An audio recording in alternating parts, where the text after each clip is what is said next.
morning, everyone. Welcome to whatever date it is, August 9th, 2023, Curriculum Instruction Committee Agenda Meeting. I don't think we have any public comment. All right. And it's just me, so the minutes are good. And I don't have any comments at this time, so we'll move on. We don't usually tend to make comments ahead, but so, all right, that gets us right to our presentation. Just to point out that this is the first meeting of the new way these committee meetings will be organized. And if people want to check the agenda, and the blueprint pillars are there, thanks to Linda Raines thinking of that, and so they can check that out. Yep. So thank you, Ms. Yoho. I'll go ahead and kick us off, and just wanted to echo that we'll cover the year-long agenda at the end of today's meeting. But yeah, we're excited to structure the C&I meetings around the blueprint pillars and other big bodies of work that we're engaged in as a system. And so, sure enough, Pillar 1 is all early childhood education all the time. And there's just a lot of exciting things happening in early childhood and our Judy Center. So I do want to thank our principals, our school-based staff for joining the conversation today, because you'll hear real live updates on all the exciting things that are happening in early childhood. So I'll kick it over to Leslie to introduce the team and get us started.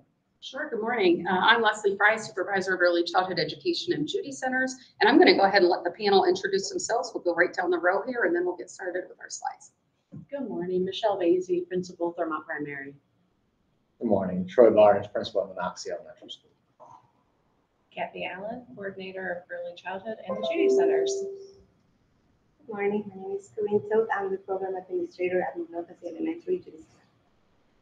All right, we'll get started with our slides here. So, as Mr. Murphy introduced, we are Pillar 1 of the Blueprint for Maryland's Future. We are early childhood education, family supports. We feel that this is one of the most important pillars, if not the most, because it does really lay the foundation for all of the other pillars to be successful. With that said, the real goal of Maryland's blueprint with Pillar 1 is to invest in high quality early childhood education and care and family support. So really looking at the significant expansion of full day pre-K. They want that to be free for all income eligible families so that all children begin kindergarten ready to learn. I'll talk a bit about our expansions.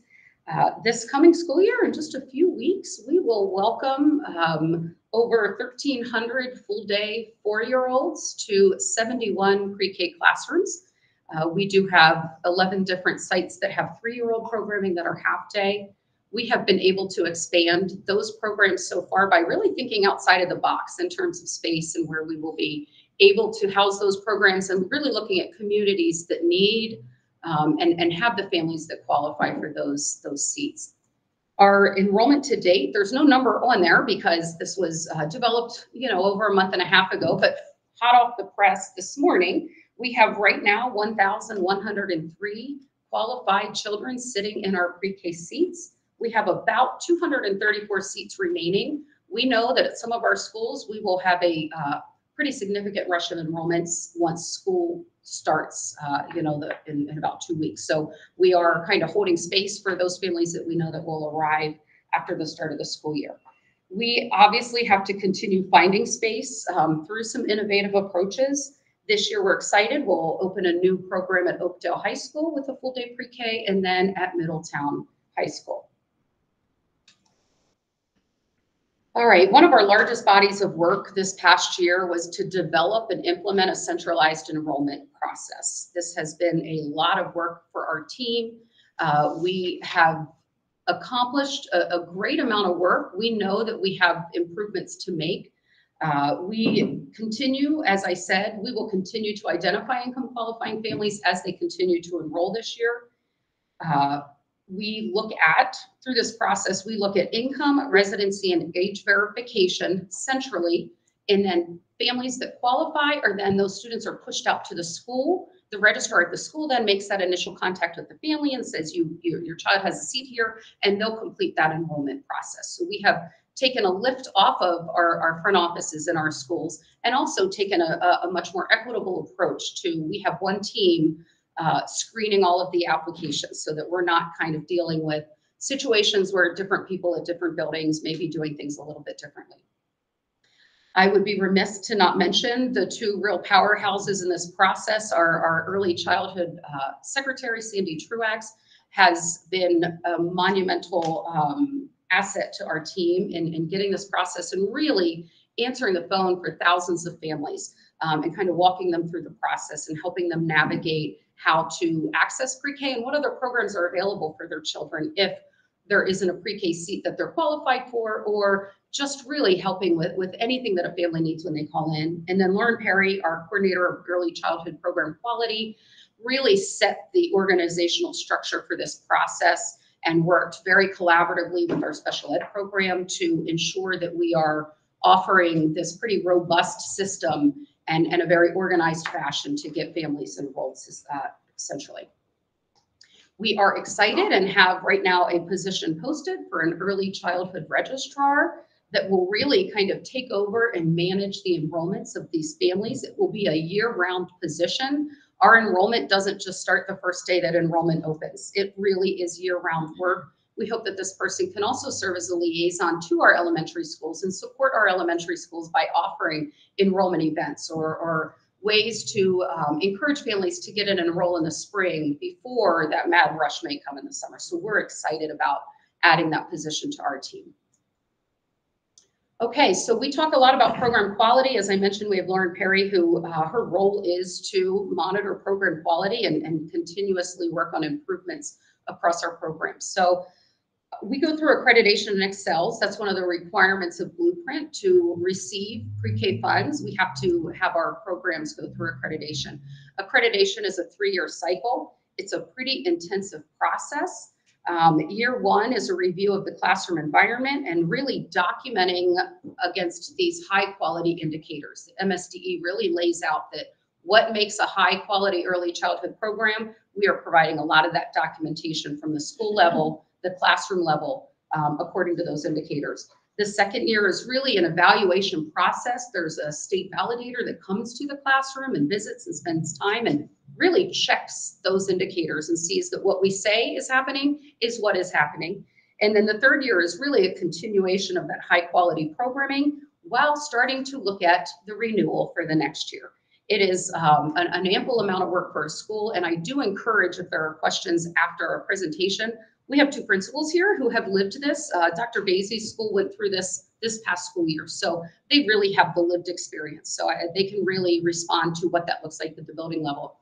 I will say that we rely on grants right now to provide additional funding if classrooms need additional materials or furnishings, and then for salary dollars for teachers that may have some extra work to do to get through that process. So again, our team ensures that through grants at this time, we can continue to honor the additional work that teachers may have. You can see from this screen schools that completed in 22 and 23 this past school year. This is the first slide of 2. We had 13 schools go through accreditation this year. And then beginning to look at next year. I will say the second bullet says Green Valley, and they do not have pre-K there, so that is Valley Elementary School. And then Ballinger Creek, we're excited about. As of this past year, they had a half-day AM and PM pre-K classroom there. They're going to convert to 3 full-day pre-Ks this fall. So to start them with the accreditation cycle, we're really excited to just start at this very high level. Because once people go through that process, it really does stay at that higher level of quality. And then we have schools that will begin the renewal process. So again, when we have a cycled process, it is an ongoing, continuous way to improve our programming. Okay, to finish up on our program quality, the Blueprint has laid out that any support staff serving in full-day pre-K classrooms must have their Child Development Associate Certificate by the school year 26-27. I do believe that this was even pushed back until 27-28.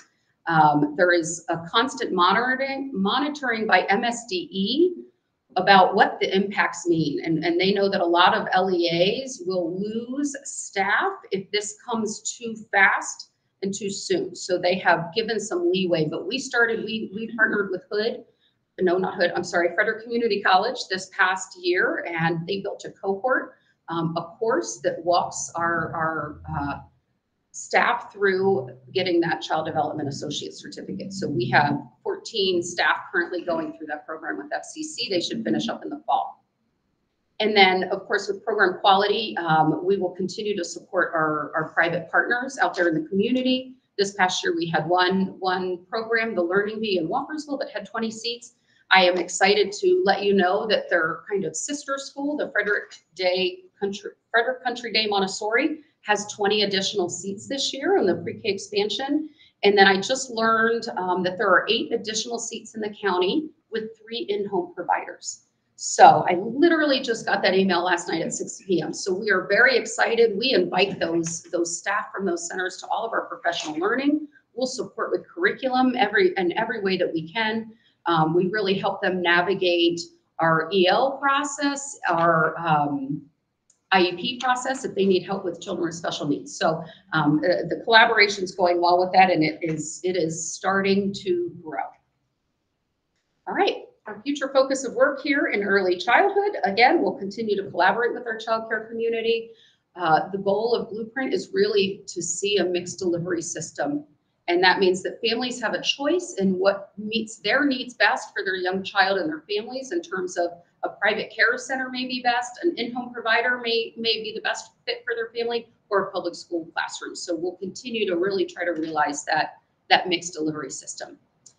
We are anxiously awaiting a sliding scale. I know there has been a lot of work going into this. When we look at those tier 2 families, so families earning between 300 and 600%, the state would like families to be able to pay a portion of that seat so that their child can also access full day.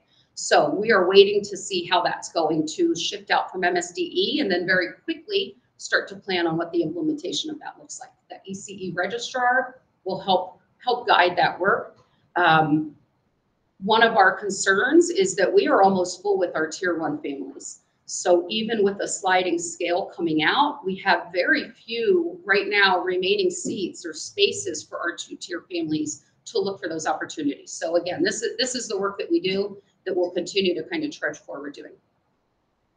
We will continue to bridge our special education and our general education pre-K programs. We traditionally were kind of 2 separate sets of programs. This year, we're really building the bridge, and we are pre-K. We teach all children, and we are learning best practices for ensuring that all children have access to the same exact instruction, the same exact type of high quality programming. And then a big focus for this coming school year is to begin to look at where we could house some 3-year-old little peanuts for full day pre-K. So we're excited about that work, actually. All right. Last slide for me here. Just looking at DIBELS, I'm not going to break down into each of these subtests, but DIBELS is a screener that children take the first month in kindergarten to really kind of take a look at how they might be able to access learning how to read. And you can tell pretty overwhelmingly that children that go through full day pre-K in Frederick County Public Schools are outperforming their peers almost across the board. So we're really proud of that data and expect to continue to watch those numbers increase. Okay, and now I'm going to turn it over to Dr. Basie and Mr. Barnes to really talk about in their buildings, the implementation going from half day pre-K to full day pre-K, what those implications have been on their buildings. I just brought 2 quick data points to kind of piggyback on what Leslie just shared at the building level, what this means for us as we think about kindergarten readiness. At Thurmont Primary, 96.7% of the pre-K students will enter the school year already meeting end of the year expectations in letter names, and 70.5% of those students will already meet end of year for letter sounds. So when we think about, we have 53 of our pre-K students going into kindergarten, about 102 students enrolled. About half of our kindergarten enrollment to start the year will already be meeting end of year expectations following these full day experiences. And we certainly love data, and we know student achievement is important, but there are many other pieces that come with the full day experience. Thinking about those goals, the safety and well-being, number 3, and the student experience, goal 5. One of the things that I notice is students already having familiarity with our safety protocols, procedures. They know what it means to do a fire drill. They know what it means to practice the other required drills and how to leave the building safely and get back inside. And then those routines that are just part of everyday school, they know, how to find their classroom, how to use their locker, going through the lunch line. It's not the first time, they've done it before. They've either bought lunch or brought school lunch, and they know those routines. When we think about specials classrooms, they've had the opportunity to access specials, to leave their teacher and go to another teacher in another environment and experience what that content offers. And then that idea of when they're in the classroom in pre-K, their language arts and math blocks follow the structure of a kindergarten block, where they have time working with their teacher and with their assistant, and then time working by themselves. So going into kindergarten already knowing that there's going to be a time where you work by yourself and the teacher may not be available is really a help to our kindergarten teachers. They definitely appreciate that piece. And then I would be remiss if I did not mention family engagement. The idea that we are building those relationships with our families even sooner, helping them to feel part of our school and our community, and the familiarity that they gain with everything that it is about our school experience and what their child's experiencing. I agree with everything that she said. And thinking about the transition, we were blessed because of Monocacy 7 years ago. We were the first school to take on the full day pre-K program. So to see it develop and the work that the early childhood department has done over the course of 7 years has been absolutely tremendous to bring on as many schools as we've brought on. And the impact at Monocacy, and I think across the system, is going to be very similar. We're seeing kids that are coming into our kindergarten classrooms that are school ready. Since 2018, we've had 0 suspensions of students from pre-K to 2nd grade. So they're coming into school learning how to be a student, learning how to socialize, learning how to play with each other. And that impact really transforms into the culture of the building. And academically, a lot of the same data points. We have about 60% of our kids that come into kindergarten with pre-K experiences. Out of those students that need a little extra support with the supplemental instruction, only about 1/3 of our students are coming from pre-K. So if they're coming from the pre-K background, many of them don't need the supplemental instruction or the interventions that we need to put in place because they're ready for the kindergarten curriculum. So behaviorally, socially, academically, we've just seen some tremendous gains, and really love to hear of all the expansion of the work that the early childhood departments do. So before we go to the Judy Center, I did a couple of questions kind of popped into my head. I don't think Nancy's with this yet. Okay. So, gosh, they popped and then they went. As I was trying to think of different things. Talking about, where was I going with that? Well, I'll go to the other one that stayed there. Is that when you were talking about this where they're really ready for kindergarten, and you see that with the routines and all that. Study I've read somewhere kind of popped in, and this might be for other people to look at, but where kids who have been to pre-K get like an early kind of bump, do we see that extending? How do we know that early bump is being maintained and they're benefiting the rest of their careers in school? I can speak to that just in our building. Over the last 3 years, as our pre-K has changed from the half day to the full day and then the addition of full day, we have seen our student achievement data in both 1st and 2nd grade also increase. And so we are watching those trends and following those students and seeing across the board students more ready at every grade level. And you coordinate them with Fairmont Elementary? Yes. And are they seeing, I guess what I'm saying is, yeah, I Yes. would expect in the early grades. Yes. It does, but does it continue to show up? Yeah, our first students that experience full day will be moving to the elementary school this year. So we'll continue to follow that work. But I know at our principal meeting on Monday, the middle school principal was saying to me how excited she was to see, 3 or 4 more years out when they get to her, the continuation of that impact. Good, and that's exactly, because somewhere I read a study like, oh yeah, we know they get an early bump, but it kind of flattens out, and the kids that didn't have that early experience catch up maybe later.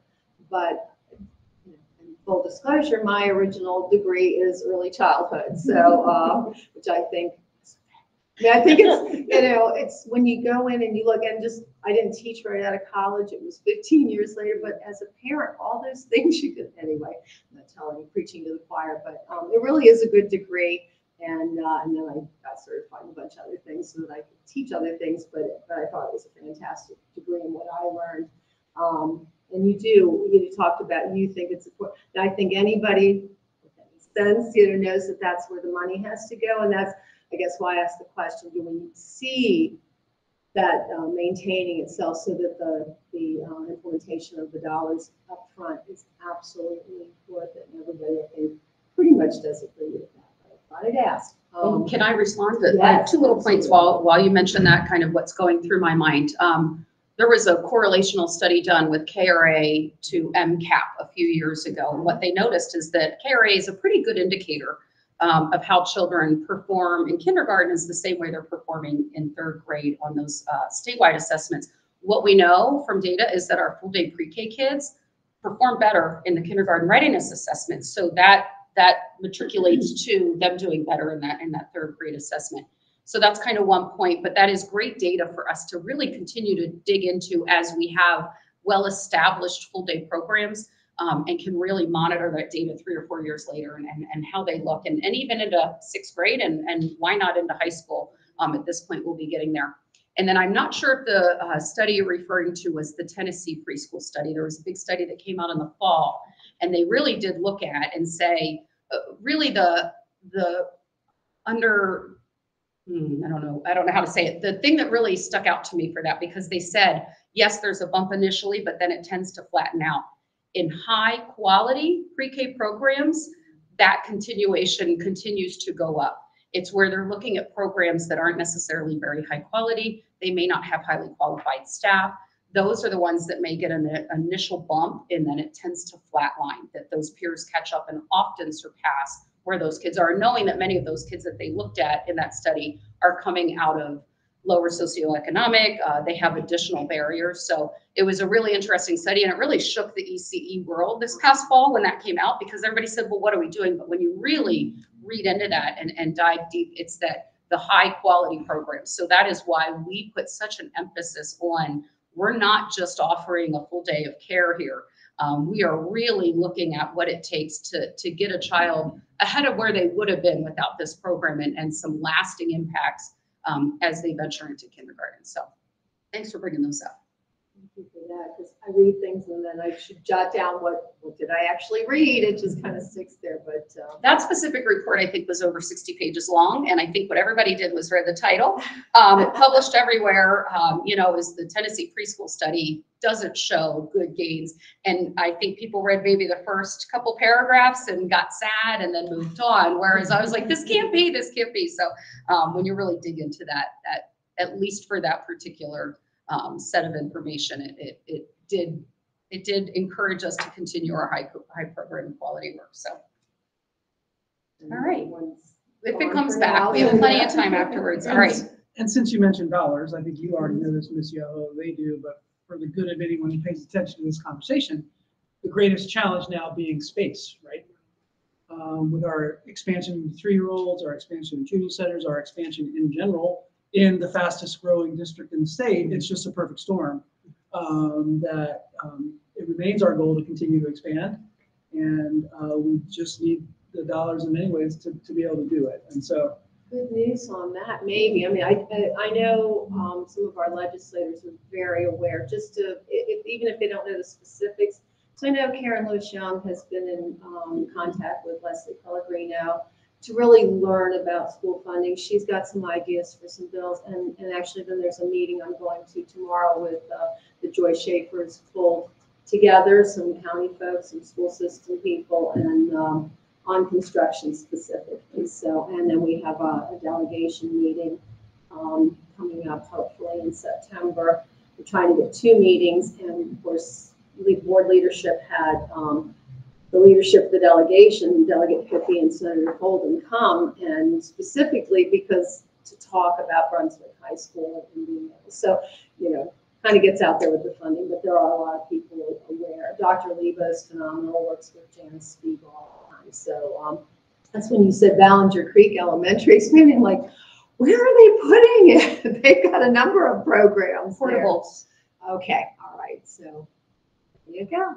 And yes, you know, you brought that up. There's a lot of money funneling in for pre-K right now. We're really trying to ensure that our classrooms have everything, the best of everything, because when that money doesn't keep continuing to come in, but what Maryland isn't doing is giving us capital improvement money. So they're giving us lots of money for the space, the existing space, but we can't build with that, or we can't. So I hope that maybe through what, you know, Karen Lewis Young is doing, or Joy Schaefer, some of those work groups can really get the state to come along with capital funding, because that would really be a good response to the need for space. And as I chair the Maryland Association of Boards of Education MABE Legislative Committee, and when we meet the leadership of that and the board of directors of MABE, it's to meet, if not virtually, but actually in person with the chairs of the key committees. And I know for the last few years we've been pointing out, you know, that early, I think we put it as number 1 when the board of directors met last summer. That was a virtual meeting. I think we put it as number 1 for the blueprint implementation. Everybody in every county sees implementing because of space and lack of private providers. Mm-hmm. And I know whoever went on the data walk, I went up to Harford County, what that was, months fly by. And I know I talked to the person from MSDE at the early childhood part. She says, yeah, we think we may have to offer some more incentives. I'm like, yeah, how about some money to help, like, pay the private providers to pay their people, or, you know, just some business things that they might encourage them, because I know they're weighing, you know, let's see, I'm doing okay. If I do this, I'm going to have to meet all these requirements and pay my people more. Can I actually function that way, you know, as a business? My husband owns his own business. I do his books. So I feel what they're talking about as well. So anyway, they get told repeatedly that every system in the state is worried about some of these same things. So the message is hopefully getting out there. We appreciate that. I'm more than anything impressed at how much you all managed to expand, given all the limitations that we're on. Yeah, I'm afraid when principals see us coming through, or people are putting furniture in classrooms, or, you know, we'll see big closets and be like, oh, maybe there's. I mean, there is literally phone calls every fall that goes around, do you have space? Do you have space? So we have 2 elementary schools right now that do not have pre-K. We really need to get them there, and then we really need to be cognizant of, if a sliding scale comes, there's a large amount of wait lists in our southeastern part of our county for families that are over income, but they really want their children to access our full day pre-K program. So we really need to look at, but as we know, that's where a significant amount of our county's growth is. So the spacing continues to be an issue. So we know that our Board of Ed is advocating.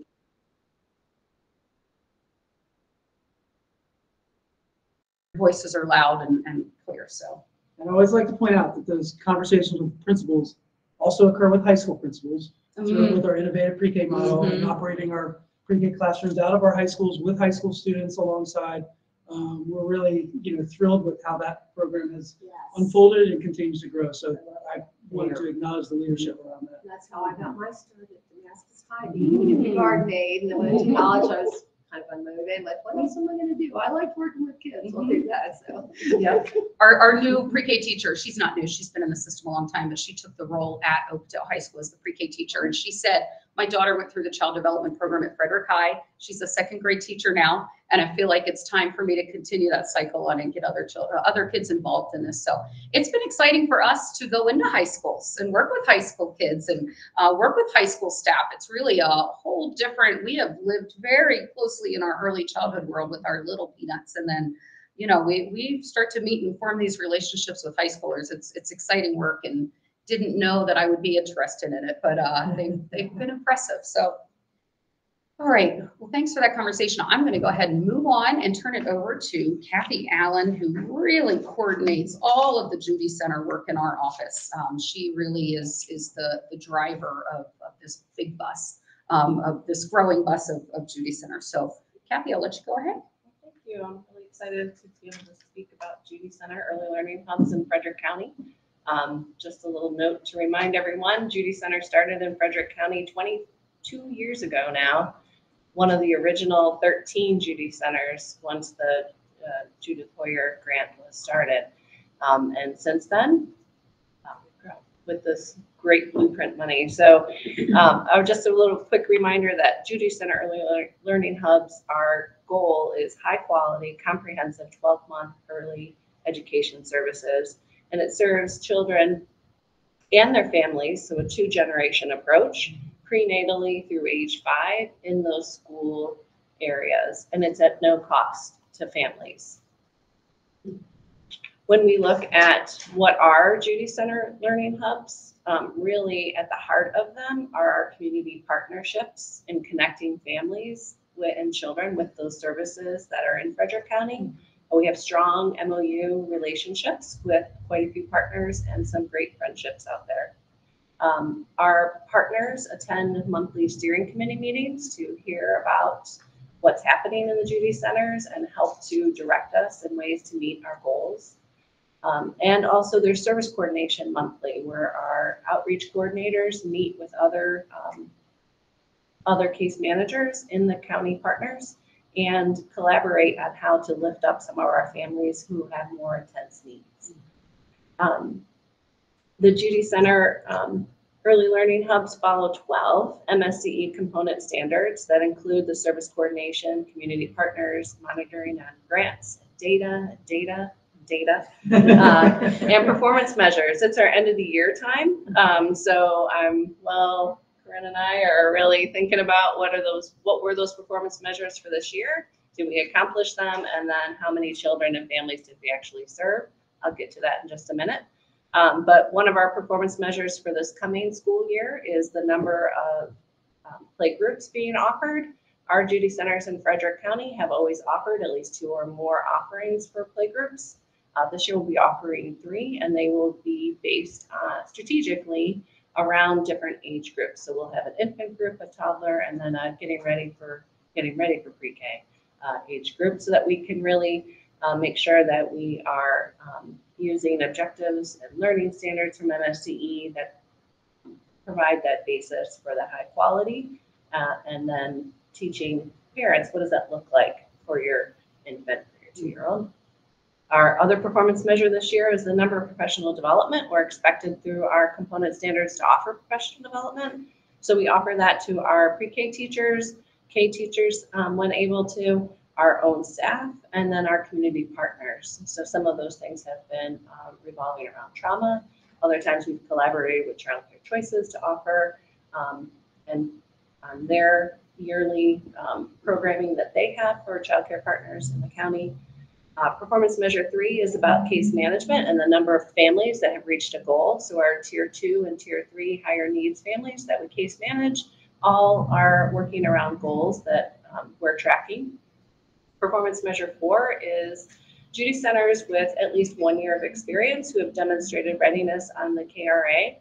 We do note, we're proud to say that any student who not only has been part of full day pre-K, but if they've had 12 or more experiences with Judy Center, that considers them a Judy Center 1 student, and they are doing better on the KRA than our folks who have, our littles who have not yet had those experiences. Performance measures 5 and 6 are a choice for our Judy Center sites to pick from, and most of our sites this year have picked either making sure to be offering adult education, or we also survey families whether or not they better understand their child's development. And the third one a lot of our sites are using is, do they feel as a parent their child's more ready for kindergarten? So we are surveying our families quite often to see how they feel the programming services are going for them and any other needs they might have.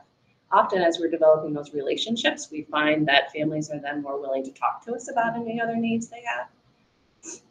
So our Judy Center locations, we know we're at 5 sites: Butterfly Ridge, Hillcrest, Lincoln, Monocacy, and Waverly. Waverly's our original first Judy Center site. And each grant requires that each site have a program administrator and an outreach coordinator. So in total right now, but not including yet Tuscarora, we have 11 staff and a financial specialist on those grants. They total $1.98 million in grants from MSD, grant funds from MSD. And those 2 positions help meet the needs of the families in those school areas. When we look at adding Tuscarora Elementary School coming up, we have on Monday interviews for the program administrator. We're really excited about that. And today the advertisement for our outreach coordinator should be being posted today. So we're excited about that. Special thanks to Sheila Kaler, our grant specialist, who puts together those MSD grants and final reports for us, and handling that $1.98 million. When I say it all together, they're individually $330,000 per site. Let me just take a moment to again congratulate the team and Ms. Yo. Only one of 3 in Maryland this year, and we were one of them. These are competitive grants, and our team just hits it out of the park every time. And a lot of that goes thanks to our staff out in the field doing high quality work. The state sees that we're doing high quality work, and they're trusting us again with another grant. So we're really excited about that. So for Judy Center programming, our programming includes, and I'm going to just list through our 12 components. They're quite extensive in their additional bullet points, but I'm going to go through our 12 really quickly. I did not, I came with the cheat sheet because I do know them, but just on the, hot seat, you don't always remember it. I could probably tell you in my sleep, but right now. So 12, for the 12 components, we have full day, 12-month services and programming. We are expected to offer meals as our second component at every engagement. So at playgroups, we bring in the school breakfast or lunch for families to take. We also have recently partnered with Farm to School and have purchased fresh produce that is handed out at playgroups or family engagement events. Case management, as I talked about earlier, integration of early education service, that's where our high quality programming comes from, following those MSD standards.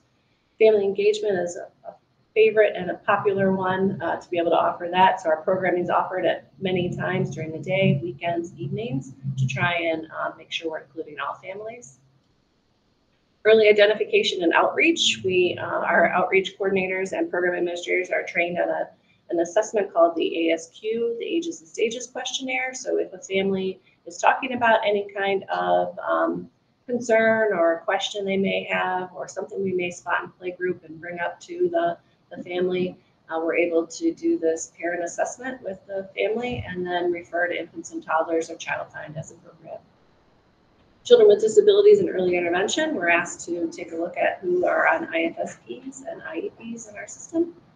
Health-related services, we offer hearing, vision, and dental screenings throughout the year. Professional development, as I said earlier, is an important key piece.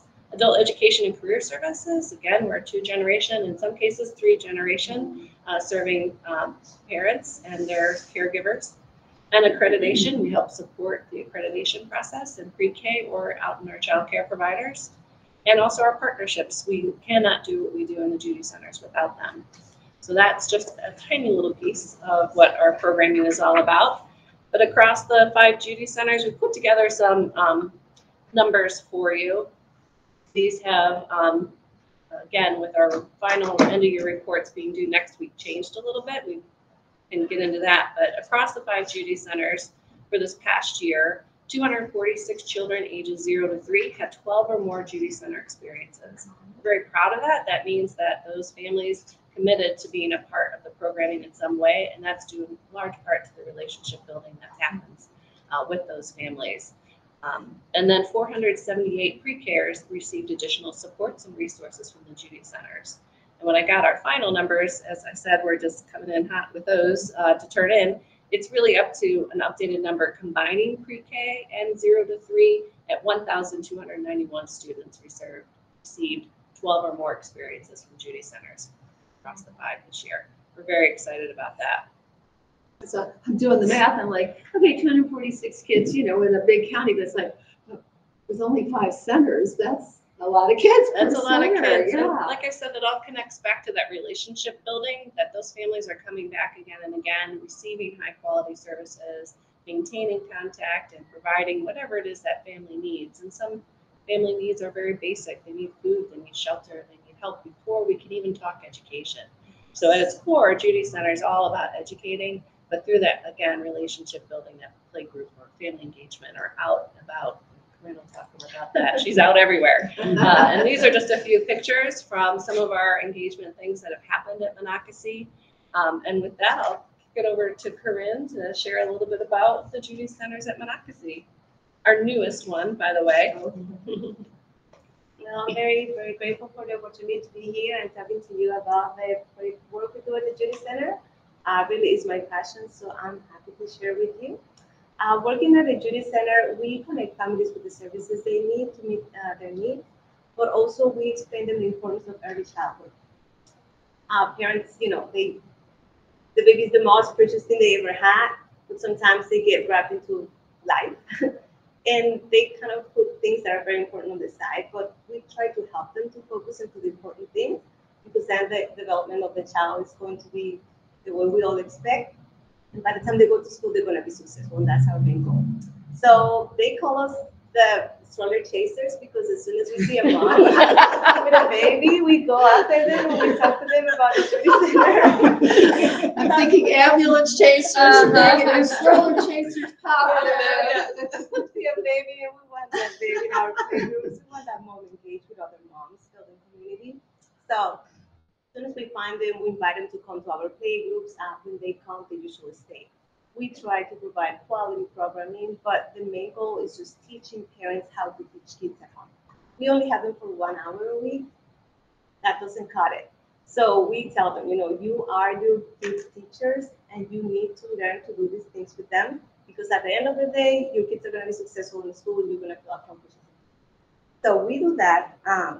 We provide 3 play groups a week at Monocacy. We started strong. We started with 2 play groups, and then we moved into 3. One of our play groups is a collaboration with infants and toddlers. That's an inclusive play group. They bring their kids that have IFSP, and we bring our typical play group kids, and it's wonderful. Like, the kids that have an IFSP, of course, they have special needs, and they're fulfilled in the group, but they also have social needs. So we don't want to isolate them from the other students. We want them to learn how to coexist and play and learn together. That helps by the time they go into the classrooms. If they have, like a student that has special needs, they already learn to be tolerant and compassionate to those students, and that started at an early age. So we feel very blessed to have that opportunity to put the 2 groups together, because it's very beneficial for both. You know, the kids with an IFSP learn from the kids that are typical developing, and the kids that are typical developing learn compassion and love and tolerance toward the peers that are going to be in the classroom, hopefully in the same school. So it's a win-win situation. We also provide monthly family engagement nights at Monocacy. They have been quite successful. And it's because families see that we care. Like, we really show that we care for their needs, for their kids' educational goals, and we are there to support them through the process. We usually work with the teachers in pre-K, and we ask them, what are your more pressing needs right now with the students? And they tell us, like, executive functioning is really low after COVID. So we go talk to professionals, partner with them. They come, they talk to families. We have a good dinner, usually it's Chick-fil-A or Wegmans. So it's good food, because food will bring the families in. And we give them quality educational materials, books, manipulatives, anything related with the topic that we're talking about. And they are usually very happy. By the time they leave, they're thankful. They are like, thank you for putting this time. You know, we can tell that there is thought on it, there is quality. We learned so much from this, and we're going home happy. So we feel happy when that happens. I will share a story about Daniel. Daniel is one of our pre-K, playgroup kids. He came from Waverly, maybe January, they moved. And as soon as he came, we were like very concerned. Like all his skills were very, very low. So we asked him to start coming on Monday to the playgroup where we have the infant and toddlers teacher. And we said, can you please keep an eye? We have a little concern about Daniel. And she says, definitely, please send the referral. So we did, and of course, he qualified for services. He attended 3 days a week, and he improved in some things, but not quite on everything like we wanted. So we helped mom to get him enrolled in pre-K for the pre-K program. Child Find decided that he will only qualify for speech and language. And that wasn't going to cover his needs. We were a little bit concerned, and we're like, no, you know what we've seen in our playgroup, having him 3 times a week, really, we thought this is not going to be enough for his needs. Plus, if he only qualifies for speech and language, family wasn't going to be provided transportation to go to school, which is a big area. So we put together an email to Child Find, and we explained why we thought that he would benefit for attending a 3-year-old program, full day, full week, and they decided they were going to change the coding. And now Daniel hopefully is going to go into the full day 3-year-old. So that's just like a little example of the collaboration that happened between the agencies, because the case manager for infants and toddlers called me and told me that, you know, probably he wasn't going to qualify for a full day pre-K. What's the plan for Daniel? So, you know, we kind of like move our contacts between the agencies to make things happen. And now we're very, very happy because he's going to be in a place where he's going to receive the education. So that's just like one of the examples. We also, this summer, provided a 2-week entry pre-K camp. The idea really is just get the kids comfortable coming to school. These entering pre-K kids, you know, some just turned 4, they're very young, they've never had any school experience, and being at the camp will just help them to learn the routine, you know, get to know the teacher, see during circle time, because some of these kids never attended playgroup class, unfortunately. But we were able to find kids that, you know, they had more needs that we can provide. And if we put 20 kids in the first day of school with all these different needs, the experience is not very good for anybody in the classroom. So these allow us to have a small group with the teacher, start building that relationship that is so important. And we were able to put in place already some of the interventions for his social emotional needs that made a difference. We invited him for the 2nd week camp that we only have kids for 1 week or another, but we thought he would benefit for attending both weeks. And the 2nd week he came, he was successful. So now we know that instead of being a chaos in the first day of school, he's going to be somebody that is going to have like a little plan for his behavior, somebody working with him, and the teacher is going to be able to focus on the other students that are going to start building that relationship. So that's just 2 examples of the things that we do at the Judy Center. We feel like we have the perfect magical job because we make things happen. So, well, thank you so much for allowing me to share with you. Thank you.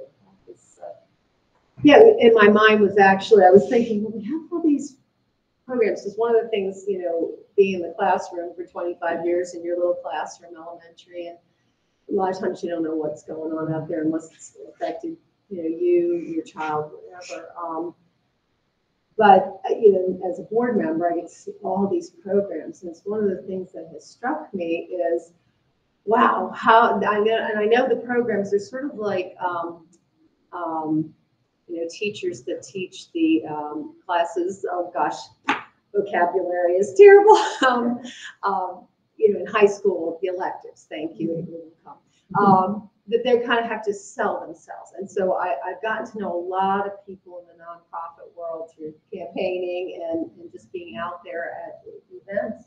And I'm like, you could be a politician because you've had to sell yourself, your program. A lot of times it is the individual really selling the program, making relationships with the public. People like that person really want to hear more about the program. And just to mention, I know, because I know her very well, Isela Bravo, when she didn't get elected to the board, she got offered a job with the county executive, and her job specifically is community liaison. And so what she's doing, she saw that as getting in with the nonprofits. And so she's trying to form a database, and just when you talk about partnerships and all, that might be somebody for you to communicate with. And I know she's gonna, I think, be there doing school tours with the county executive on the first day of school. But you know, there's, I forget, 1,900 nonprofits or something. So she's got her work cut out for it. But again, she's trying to get a database, and you know, maybe, you know, these for this group, these for this group. So, you know, education field might not want to, oh, those aren't for us, but oh, here's our group of people. And you find out that new ones all the time, and these little niche ones, and you think, why do you have that? Like, you know, why is there a new one for homeless? Well, because SHIP doesn't find emergency houses, and now I've heard there's one that's, they're trying to fill that role. So it's very interesting to learn all that. But even going to the special ed resource fair, and you're like, wow, you know, and then for like autistic kids, well, yeah, we have a 7-year wait list, and you're like, how do parents find out about these things? So any way they can, right? I write, right now, I'm the one writing an article for the Evansburg News Journal monthly, and also it goes in the Walkersville, Woodsboro, and it's just, you know, the editor up there has said, a lot of the people in the North County don't necessarily subscribe to Frederick News Post. This is their way of finding out what's going on in the school system. So what I've taken to doing, and I told Public Affairs, thank you. I just go to the website. What's coming up, you know?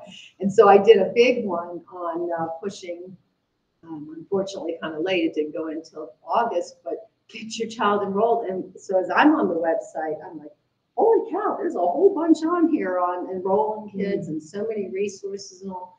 And so I did want to interrupt you if you were done, because I kind of leads into my questions of the whole thing with, these notes are terrible. I took so many notes because it's like, I have to report tonight to the board. I think I'm just going to go through the PowerPoint and try to find where I made notes. Actually, Ms. Yoho, if we can let Troy, I wanted him to speak a little bit as the principal for Judy Center, and then Right. yeah, we could talk for 6 Yeah. more hours about all of our programming, but Yes, that perspective of what the impact in the building and the community, not necessarily from the people on the ground doing the work there, but I'd like him to share a little bit if he can, and then we'll get some more questions. I mean, just absolutely. Corinne and Paula have just been an instrumental part of our team as soon as they came in. I mean, they've really captured the hearts of our entire staff and community.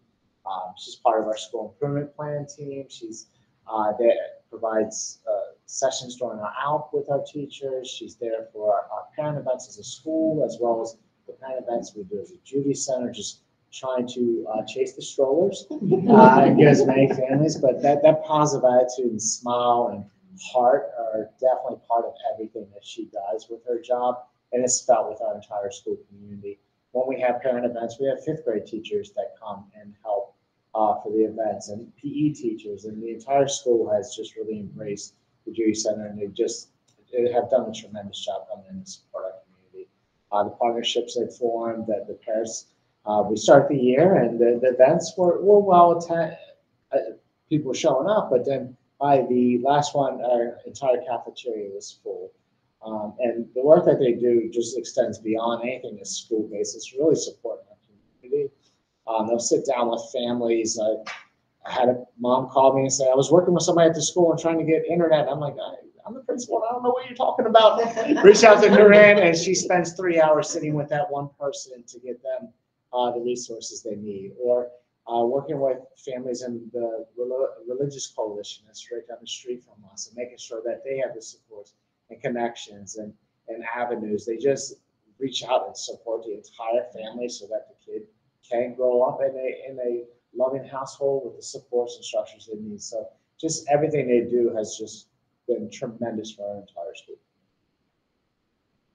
I visited both of your schools, and remember that visiting pre-K, it's been several years. I think it might have been before COVID, and just bring in was actually a parent event. I think we were trying to bring in, just, yeah, that just pays dividends, doesn't it? If you can get them in and they're comfortable in school. You know, Frederick County had a superintendent from a really small school system somewhere in the North Midwest. It was like the whole school system was in one building or something, but he talked about when you meet people, the day you meet them, that puts them back to maybe their bad second grade experience. And, you know, I know my husband is that way. It's kind of odd that he married a teacher, but school, I helped, the principal shook my hand the day we graduated, so we got it. You know. So anyway, but, you know, always understanding that you might be the one that makes the impression that pulls them and finally gets them deal with their own past, you know, put it aside for their child, as a lot of people will do, but, you know, so thank you all for what you do. This is, you know, like the rest of the day, because I'm going to get my hair cut next week. And they moved it to 2, I'm like, all right, I didn't have to change my hair appointment, I had it all worked out.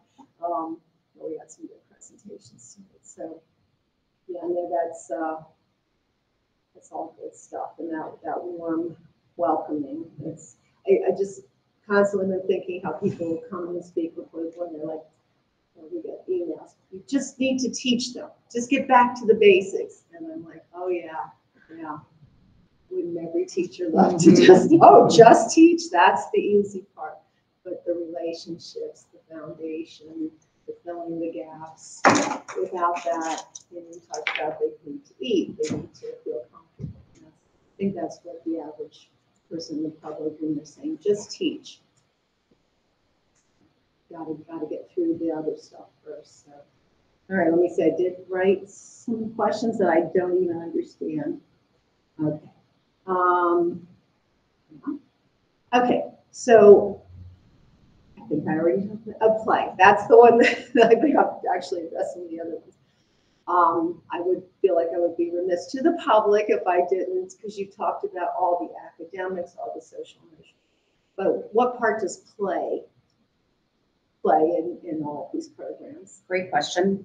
It is a driving force behind much of what we do, really playful learning and opportunities for play. So in pre-K, we have a very protected block that is guided play. So teachers are really setting up situations throughout the classroom. Children get to choose those areas that they want to go and really hone in on the skills that they're working on. We always kind of rely on Fred Rogers that play is the hard work of children. So we support kindergarten in many ways, and that is something that we are continuing to help schools understand and bring people along to understand that playful learning can happen throughout the day. We don't necessarily need a block of time for that, but that teachers are really cognizant that that is the way that children work through really a lot of their social emotional learning that they're doing, the executive functioning skills that are required in just brief interactions between two children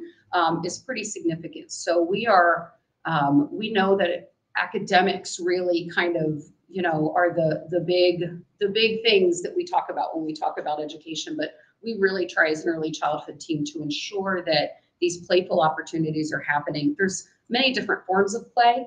And we are really focused on instructing our teachers about what are the different types of play and how does play evolve. And children will play very independently, and then they'll start to play alongside a partner, and then they're able to start interacting with that, and then you start seeing this group play, and that's really where children's characters are developing. So it's really important from our department, and I can promise that in our pre-K rooms, there is a time block set aside specifically for play. But we also want, when children are working in a small group, it should be game-based. It should be, there should be joy in that learning. And as we know, when there's not, the children probably aren't learning, or we're going to come against a lot more resistance. So we continue to try to kind of find that again in kindergarten, because we have a lot of work to do when our children are in kindergarten and ready to learn in terms of academics, and ensuring that they're ready to read. And that they're meeting these indicators that are going to set them up for success academically. We know that through play, a lot of that work happens. So it should be a joyful, playful place when you walk through any of our pre-K classrooms and even into our kindergarten classrooms. So thank you. I'll just piggyback on that real quick. As far as the importance of the instructional materials, and the hands-on learning that is very playful, that happens in both pre-K and kindergarten. But then you heard about the accreditation process, and one example of that is how we provide outside play opportunities. So beyond the playground, beyond the blacktop, and beyond the balls or the hula hoops, there is a sandbox, there are scarves and ribbon wands and instruments and things to, draw and the chalk kind of thing. So play extends beyond just the physical piece of equipment they see that is on the playground. And the teachers utilize that to a very purposeful extent, also guiding what that play looks like. Anybody else? I think part of it is you all know play is there, and maybe I assume play, but the public doesn't hear that part. I wanted to make sure that everybody's aware. Oh yes, play is definitely, because I've heard you speak before. I am very, anyone can come talk to me about play any day and I will talk their ears off. So it's just foundationally important for our littles to have those opportunities. So.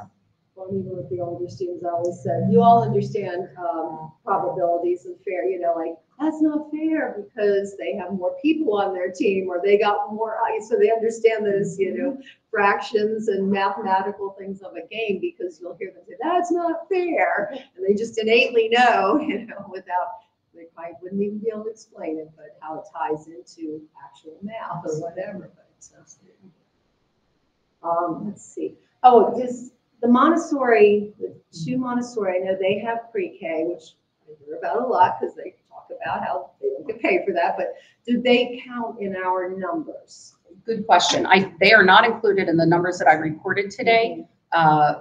Monocacy Valley Montessori has had pre-K there for a few years, so I do work with Marilyn Horan often to ensure that, our systems are aligned. That's Carol. Okay. Yeah, Carol Creek is the one that I'm talking about, then Maryland. It's Amy at the other one. So she has, their setup is so different. They have 25 students or 30, I think that 10 of them are 3-year-olds that are there half day. I think 10 are 4-year-olds and 10 are 5-year-olds. So she did, those schools are receiving Blueprint funds now if those kids are qualified by income. Or meet those other indicators of EL or IEP. So that was new this year that they did get funded for those. With a lottery system, it's hard to only capture kids that qualify that way. So I think they're learning how to navigate that. And I did just learn about 2 weeks ago that the other Montessori charter will offer full day pre-K this year. So I am trying to constantly touch base with them, knowing that we have kind of two different processes. Their enrollment process is a little bit different. We'd like to help as much as we can with them screening their students and all of that. But so with those numbers, there are additional 25 to 30 more seats out there for full day pre-K. I didn't think they counted, but I do know. Yeah, there's quite a good advocate. There's back and forth. We also have a few programs for our special education program that have 3- and 4-year-olds for a full day that have very high needs. It's hard to capture the counts on them because they may have a child that accesses 2 or 3 days of full day for those. They're self-contained classrooms, so they have a very dedicated educator that's only working with children with IEPs and high needs and a multitude of support staff in there and supports in the building. So those numbers can be hard for us to track because we're not always quite sure. That program may change for a child throughout the year. They may start with 3 days. They may end up going to half day for a little while, then full day. So we do have additional seats, 24 additional seats that are slated for full day for 3- and 4-year-olds in those self-contained classrooms.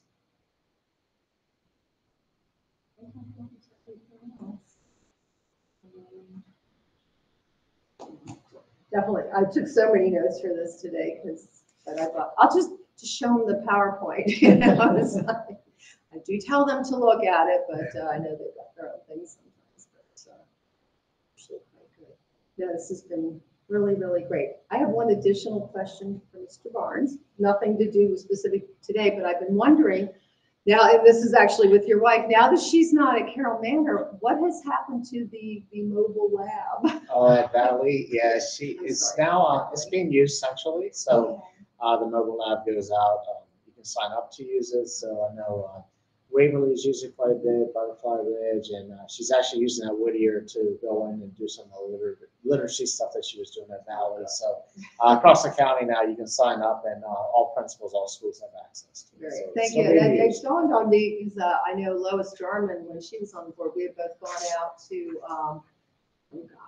Buckystown, I guess, and visited there a couple of times, and they had the service dogs one time.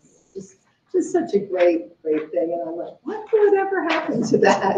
I'm pretty sure we had some Judy Center staff not only chasing strollers, but chased the mobile lab one day into some neighborhoods to see if maybe we could garner some families that we didn't know about. So, That was Lincoln, the community coordinator there. Okay. And our Lincoln staff took the mobile lab to a community that's across Route 40 for Lincoln and did some outreach in that area. It was very well received by the apartment complex out there. Yeah. Great. so we like wheels, I think. We like anything that moves, we're gonna chase you down.